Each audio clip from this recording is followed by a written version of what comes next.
Hi everyone, I'm happy you could join. My name is Sivan Bleich and I'm Director of Product Management here in Atlantium. With me, Amichai Felder, VP of Process and Innovation. Hi everyone, happy you could join. Amichai will join me at the end of the webinar to answer the questions.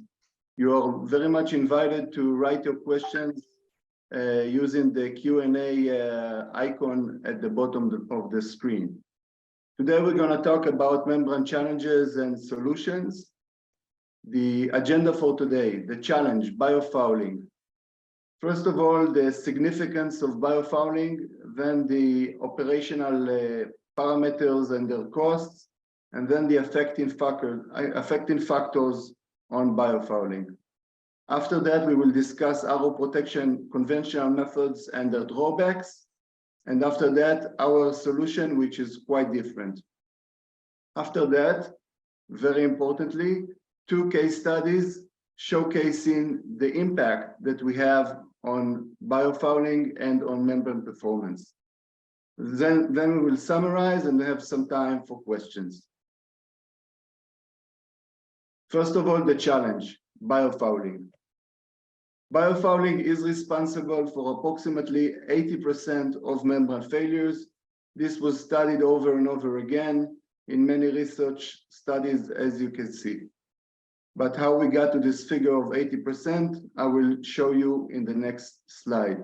This is based on 99 seawater RO membrane autopsies, analyzing the failures and their causes. In 28%, the cause was direct biofouling, and there were other failures that were linked to biofouling as well.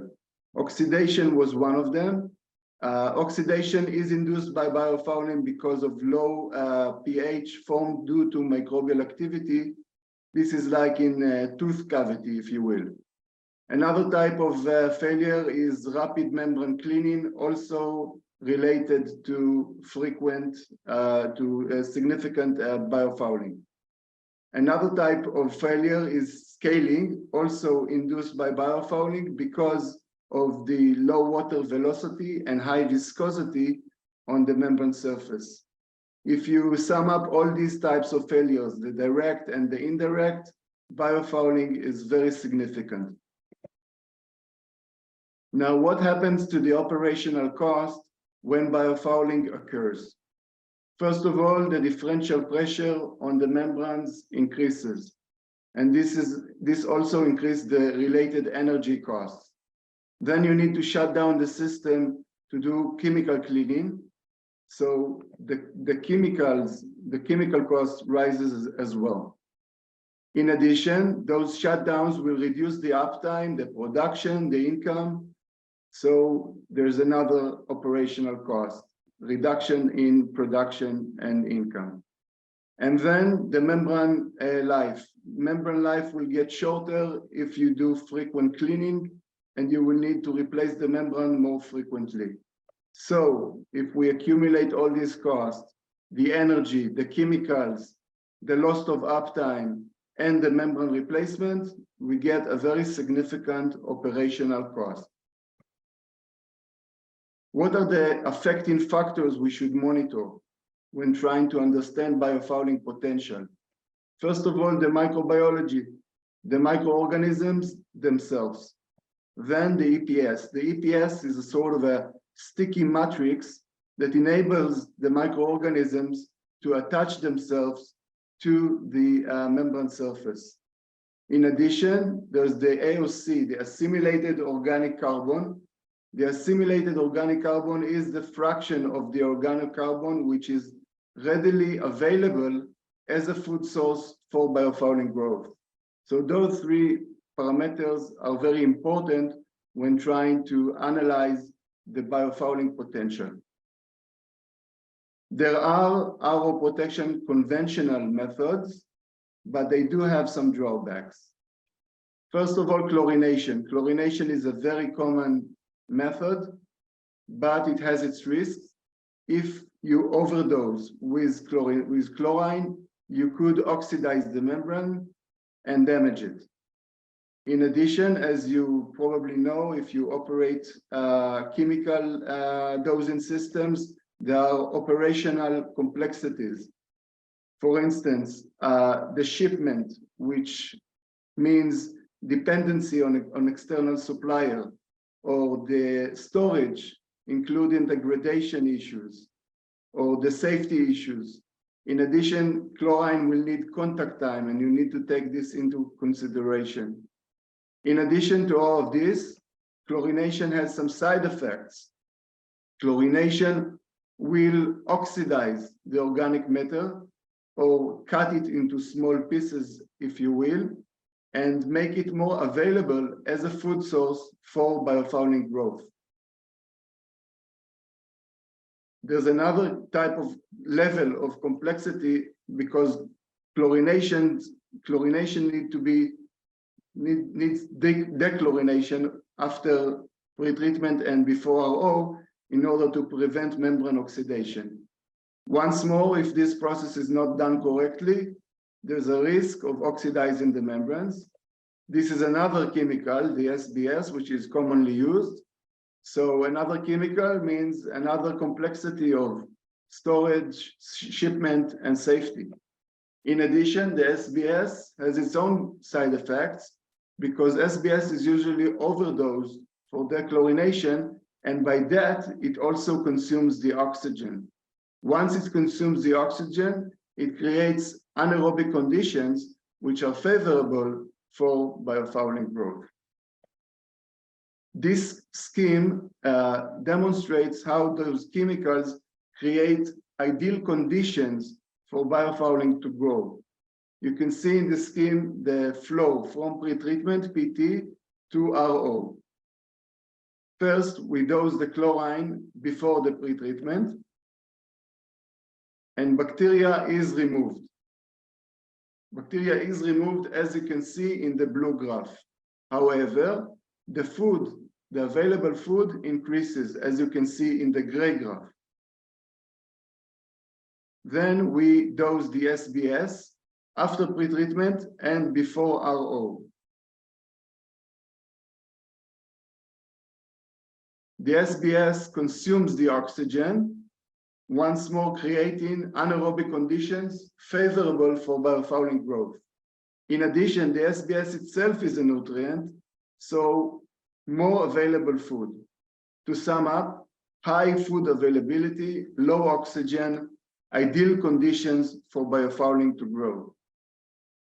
This is exactly where we bring value. This is where we install our solution to mitigate biofouling. Let's talk about our solution, the HODUV for RO protection. First of all, we claim that biofouling is not unavoidable. It could be minimized, it could be mitigated. Our solution is based on UV. As you can see in the spectrum, UV is on the left side, and UV has a germicidal effect. It inactivates cells by damaging the DNA. There are two types of UV lamps, low pressure and medium pressure.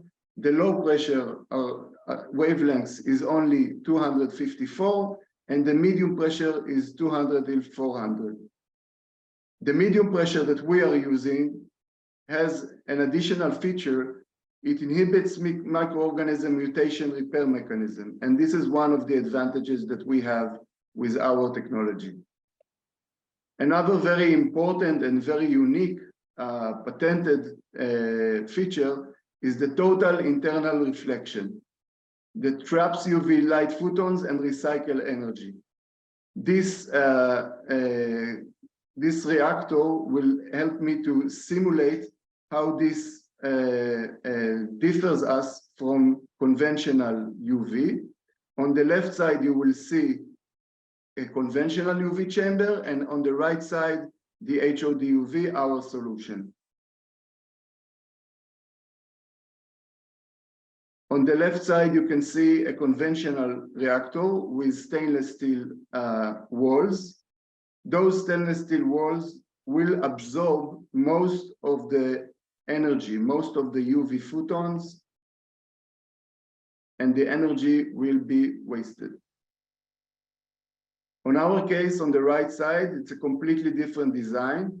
We have a quartz tube surrounded by air block, and this works on the principles of fiber optics and reflects back the photons over and over again, creating a much better dose uniformity and mix the light within the water.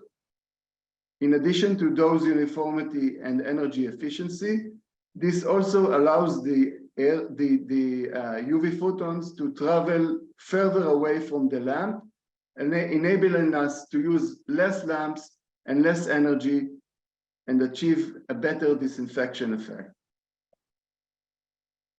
This is another cross-section of the system, illustrating another benefit that we have, the dual sensor configuration. You can see the lamp within the quartz sleeve, and then the UVI sensor, the UV intensity sensor to monitor the intensity of each lamp separately for process control and performance control, and then the UVT sensor to measure the transmittance of UV in the water.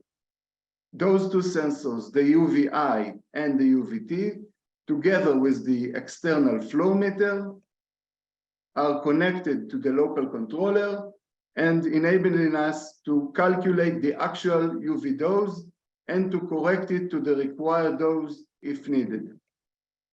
To sum up the main features and benefits that we have, we are using the medium pressure UV lamps, which inhibits microorganism mutation repair mechanism. We are using the total internal reflection, which is a unique patented technology, enabling us better dose uniformity and better energy efficiency. Performance control using intensity monitoring per each lamp.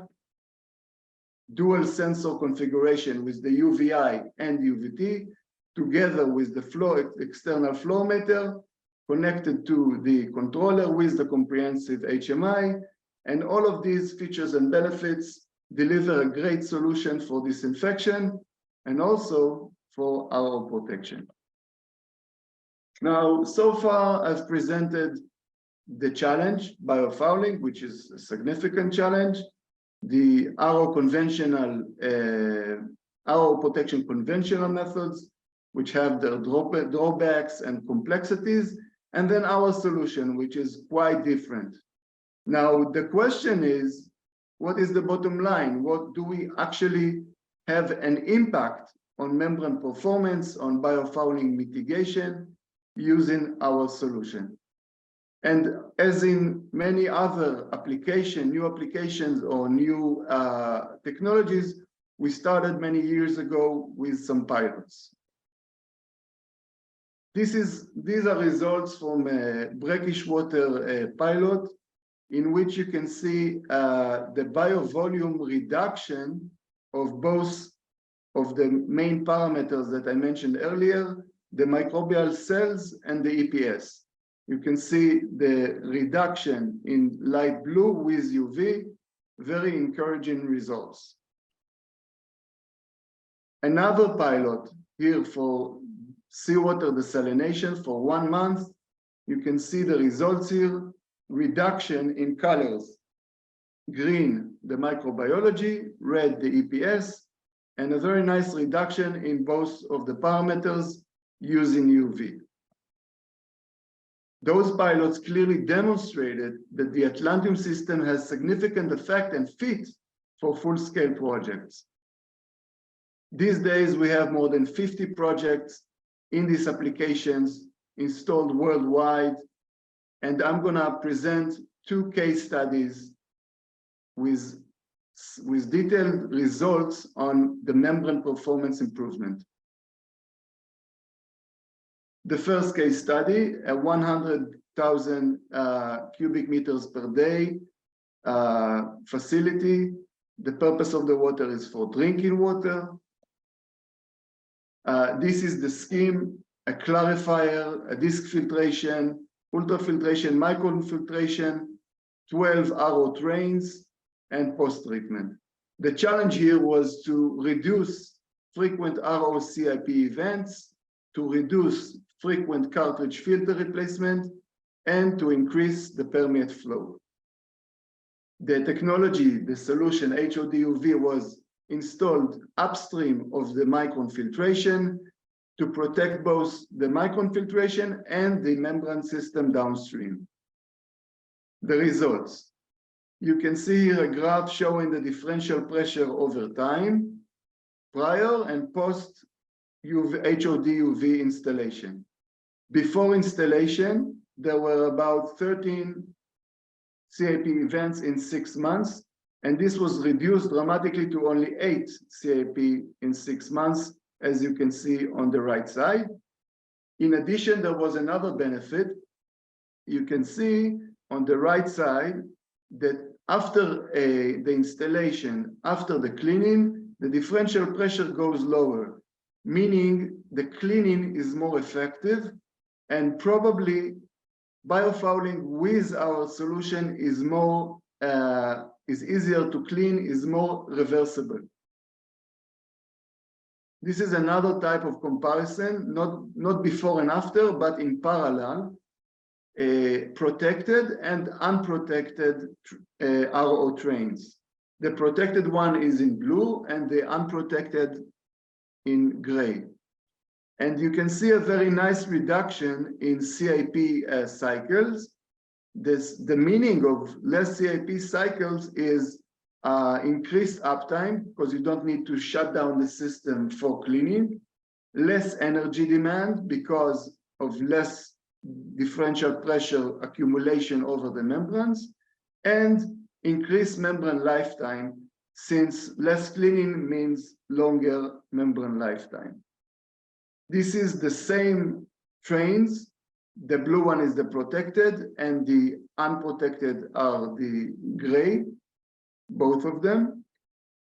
The parameter here is different. It's the cartridge filter replacement. And here you can see a very dramatic improvement, between 40 and 60% less replacements. The meaning is, once more, increased uptime. You don't need to shut down the system for replacement, less cost because of the cost of the cartridge filter themselves, and less energy because of the differential pressure over the cartridge filters. To summarize the outcomes of the first case study, 40% decrease in CIP frequency, 65% decrease in the number of micron filter replacement, 20% decrease in post-CIP differential pressure, the related cost saving, and in addition, and this is very important, a yearly permit production increase of 8%, more income, more production. And this is very important because it is more than the basic CIP reduction. And this is based on 2 factors. First of all, less maintenance, less downtime, because we reduce the CIPs and reduce the cartridge filter replacement. In addition, there was a slight improvement in the normalized permeate, and there was no decline in the salt passage, in the salt rejection. The second case study, a smaller facility in another part of the world, this time for the mining industry. The scheme here is a bit different, and also the challenge is a bit different. Here, the challenge was to eliminate chlorination and dechlorination chemicals, the SMDS. You can see both of the dosing systems, the chlorine and the SMDS, and both of them were eliminated, and our system was installed prior to the cartridge filter, once more, to protect both the cartridge filter and the membrane system downstream.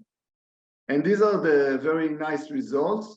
You can see differential pressure over time, and in the red lines, you can see the CIP events, and in the light blue, you can see the HODUV commissioning or installation. Before the installation, there was very frequent CIP events every 2 weeks. After the installation, every 5 months, and this is a dramatic improvement. In addition, you can see a very nice energy saving. You can see the differential pressure, the post-CIP differential pressure before installation and after installation. Before installation, it was between 3 and 2.5, and then it was reduced in about 50% to 1.5 and later even to 1.25. So a very nice improvement, and the nicest thing about it is that it keeps improving over time. So we continue to clean the system. To summarize the second case, 100% elimination of chlorination and dechlorination chemicals, chlorine-free operation, saving 80% saving in cartridge filter, 60% saving in membrane cleaning expenses, CIPs, and then we also expect a longer life for the membranes because of less CIPs. Very significant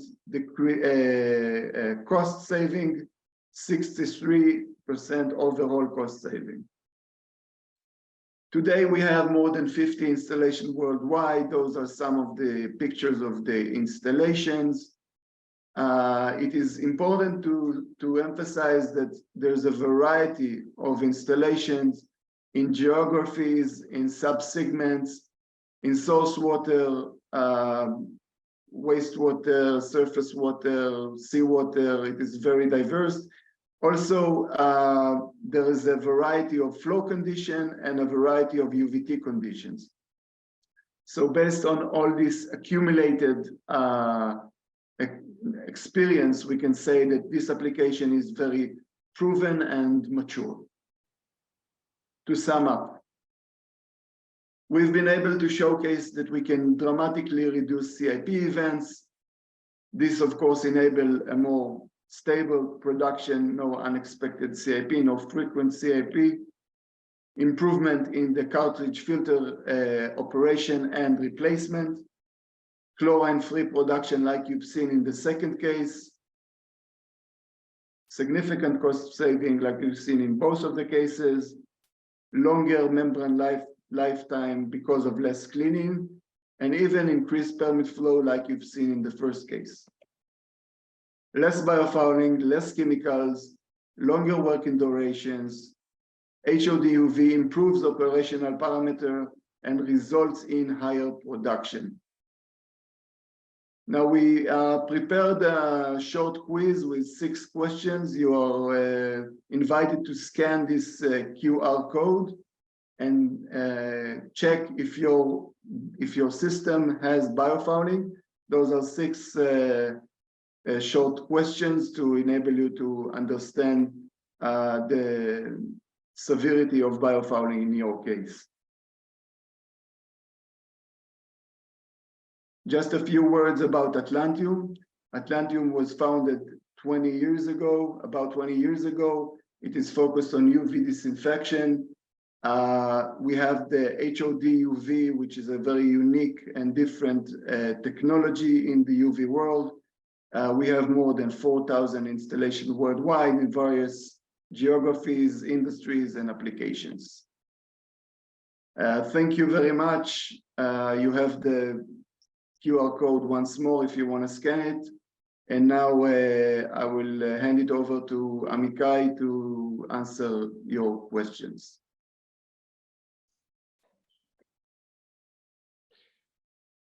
Hi guys, I hope it was interesting for you as it was for us. We've received a number of questions.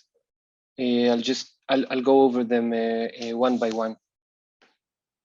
First one, will it work with different sorts of water, not seawater? I assume will the HODUV is beneficial for non-seawater as it is to seawater? The answer is it's more beneficial, meaning it will show more improvement under surface water conditions or even groundwater. The reason is that his water tendency for biofouling is larger.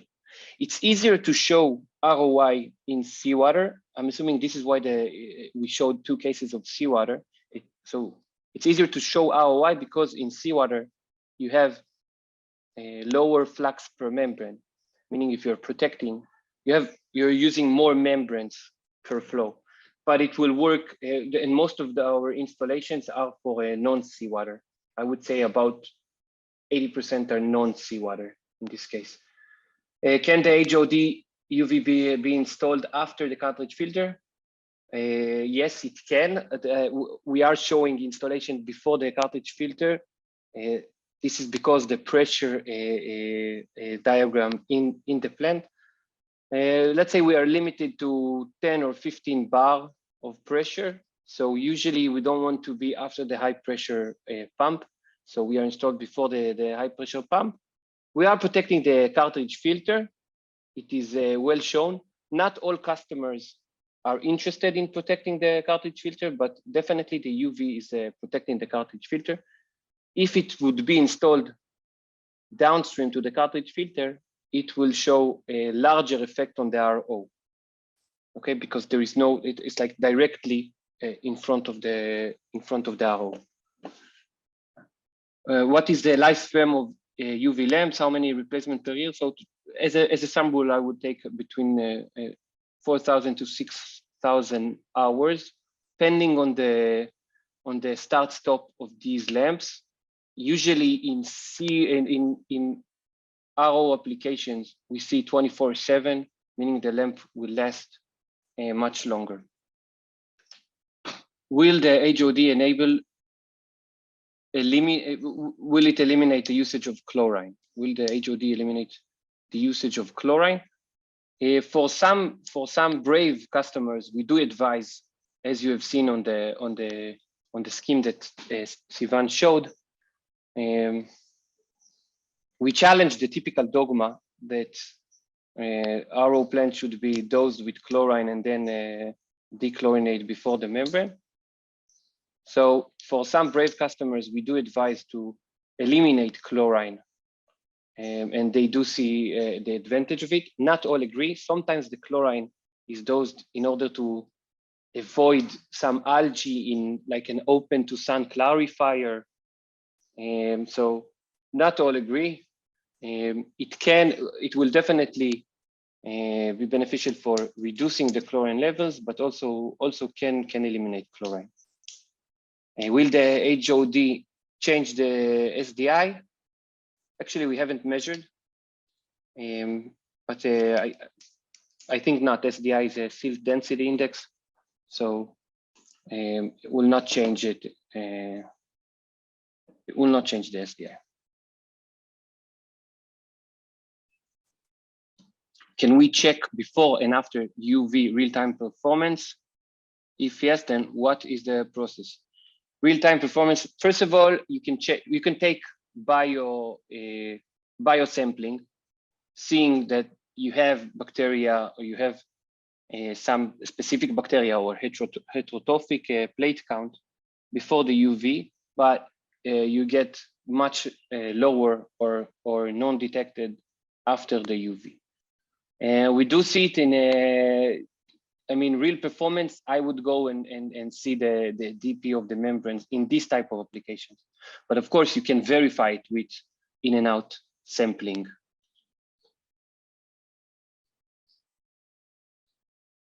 Do you have any solutions for brine high hardness? I think brine is in terms of the UV, other than the fact that brine have more tendency to do scaling on the UV, I can say it can work. We do work in a closed circle RO, where the concentration is rising with time. So, but I feel like I don't fully understand the question. So you can address me by email. Okay, Clement is asking, can it be used on UF membranes? It can be used on UF membranes. Personally, I don't see the large advantage of placing the UV upstream to a UF membrane. It will enhance, it will increase probably the time between one backwash to another. However, I don't see the biofouling issue in UF membranes, since it's pretty short cycle, between 30 minutes to 60 minutes of cycle time. So it will have advantage on UF membranes. Personally, I don't think it's necessary as in the RO process. Okay, in the example where the customers remove chlorine, were there any ORP measurement taken prior to installation of the UV? The customers.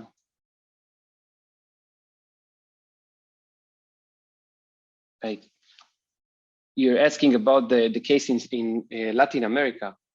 And the question is, were there any ORP measurements taken prior to installation of UV?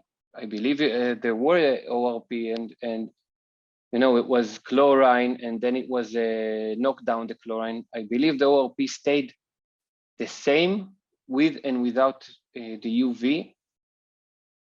But I can definitely get back to you on that. All right, we have a few more questions. We're getting there. Dear sir, can we use UV in effluent treatment plant before RO? Definitely. So effluent is another issue that we're dealing with. So in effluent, we can help the customer a lot, since effluent, you know, these are water, and I'm not sure if VCAS is referring to municipal wastewater or industrial wastewater, but usually in wastewater you will have high tendency for biofouling. The effect of UV, I assume, and we have seen it in some cases, some in India, some also in Latin America, the plants that had effluent, problematic effluent hour treatment, the UV helped a lot. The issue with effluent is that it has low UV transmittance. So in compared to seawater or surface water, you will have to use a lot of energy, and you will have to do some periodic cleaning to the UV, as it's also suffering from this drawback of a high tendency to fouling or scaling. Can you protect membranes and dechlorinate at the same time? Absolutely. Actually, this application was brought up to the world since Atlantium, let's say a decade ago, had many installation of dechlorination processes. This is a high energy chemical process for removing chlorine. And this was used as an alternative to SBS or carbon filter. And the feedback that we got back from client was very good. Not only that the UV was able to reduce the chlorine, to knock down the chlorine, but also had very positive effect on membrane performance. And this is what made us search for doing the only RO protection without the dechlorination, since not all customers are willing to have the high energy for dechlorination. By the way, in recent years, it's more customers are willing to replace the chemicals or the carbon filter with UV.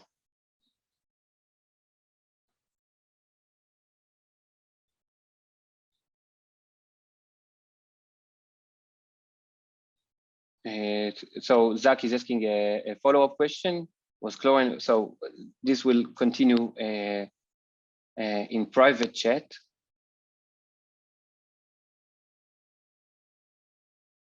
What is the time before replace HOD or any component? That was asked by Ren.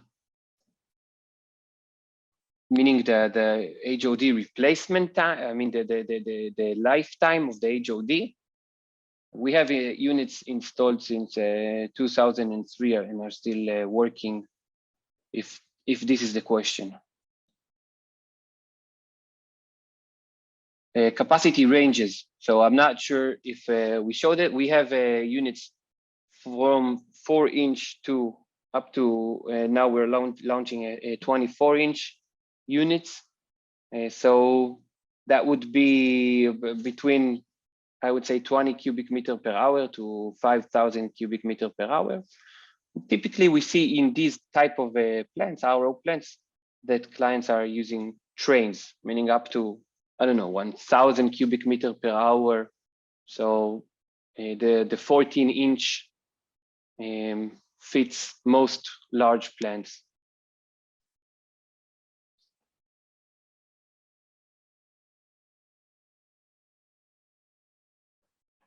Okay, I think this is it. We have additional follow-up question by Vikas that says that wastewater is sticky and how to treat in RO. It's correct. This is what I've discussed before. You have large potential of increasing your efficiency using UV for effluent water, for wastewater, but you also need to keep in mind that you will have to do periodic cleaning to the UV, as well as you're doing to the other types of equipment in order to maintain the efficiency. I hope that answered the question. I reached the end of the questions here. Okay, I think this is the time. Thank you all. Thank you all.